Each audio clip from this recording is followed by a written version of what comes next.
Hello everyone. In this video tutorial, we are going to learn how to read CSV file from the Python notebook.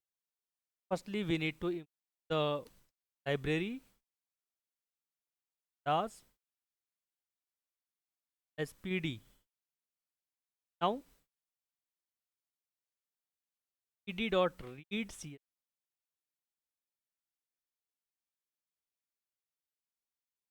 The file name is Adani port CSV.